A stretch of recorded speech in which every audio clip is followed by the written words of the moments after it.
महिलरोपियम नामक एक दक्षिणी शहर के पास भगवान शिव का एक मंदिर था। वहां एक पवित्र आयर्षि रहते थे और मंदिर की देखभाल करते थे। वे भिक्षा के लिए शहर में हर रोज जाते थे और भोजन के लिए शाम को वापस आते थे। वे अपनी आवश्यकता से अधिक एकत्र कर लेते थे और बाकी का बर्तन में डालकर गरीब मजदूरों में बांट देते थे, जो बदले में मंदिर की सफाई करते थे और उसे सजावट का काम किया करते थे। उसी आश्रम में एक चूहा भी अपने बिल में रहता था और हर रोज कटोरे में से कुछ न कुछ भोजन चुरा लेता था। जब साधु को एहसास हुआ कि एक चूहा भोजन चोरी करता है, तो उन्होंने इसे रोकने के लिए सभी तरह की कोशिशें की। उन्होंने कटोरे को काफी ऊंचाई पर रखा ताकि चूहा वहां तक पहुंच न सके, और यहाँ तक कि एक छड़ी के साथ चूहे को मार भगाने की भी कोशिश की, लेकिन चूहा किसी भी तरह कटोरे तक पहुंचने का रास्ता ढूंढ लेता और कुछ भोजन चुरा लेता था। एक दिन एक भिक्षुक मंदिर की यात्रा करने के लिए आए थे, लेकिन साधु का ध्यान तो चूहे को डंडे से मारने में था और वे भिक्षुक से मिल भी नहीं पाए। इसे अपना अपमान समझ भिक्षुक क्रोधित होकर बोले, आपके आश्रम में फिर कभी नहीं आऊंगा, क्योंकि लगता है मुझसे बात करने के अलावा आपको अन्य काम ज्यादा महत्वपूर्ण लग रहा है।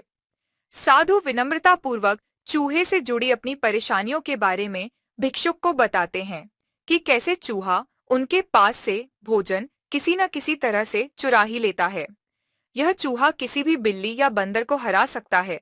अगर बात मेरे कटोरे तक पहुंचने की हो तो मैंने हर कोशिशें की हैं, लेकिन वो हर बार किसी न किसी तरीके से भोजन चुरा ही लेता है। भिक्षुक ने साधु की परेशानियों को समझा और सलाह दी, चूहे में इतनी शक्ति, आत्मविश्वास और चंचलता के पीछे अवश्य ही कुछ न कुछ कारण होगा। मुझे यकीन है कि इसने बहुत सारा भोजन जमा कर रखा होगा और यही कारण है कि चूहा अपने आप को बड़ा महसूस करता है और इसी से उसे ऊंचा कूदने की शक्ति मिलती है। चूहा जानता है कि उसके पास कुछ खोने के लिए नहीं है, इसलिए वो डरता नहीं है। इस प्रकार साधु और भिक्षुक निष्कर्ष निकालते हैं कि अगर वे चूहे के बिल तक पहुंचने में सफल होते हैं, तो वे चूहे के भोजन के भंडार तक पहुंचने में सक्षम हो जाएंगे। उन्होंने फैसला किया कि अगली सुबह वो चूहे का पीछा करेंगे और उसके बिल तक पहुंच जाएंगे। अगली सुबह वो चूहे का पीछा करते हैं और उसके बिल के प्रवेश द्वार तक पहुंच जाते हैं। जब वो खुदाई शुरू करते हैं तो देखते हैं कि चूहे ने अनाज का एक विशाल भंडार बना रखा है। फौरन ही साधु ने सारा चुराया गया भोजन एकत्र करके मंदिर में लिवा ले जाते हैं। वापस आने पर अपना सारा अनाज गायब देख चूहा बहुत दुखी हुआ और उसे इस बात से गहरा झटका लगा और उसने सारा आत्मविश्वास खो दिया। अब चूहे के पास भोजन का भंडार नहीं था, फिर भी उसने फैसला किया कि वो फिर से रात को कटोरे से भोजन चुराएगा।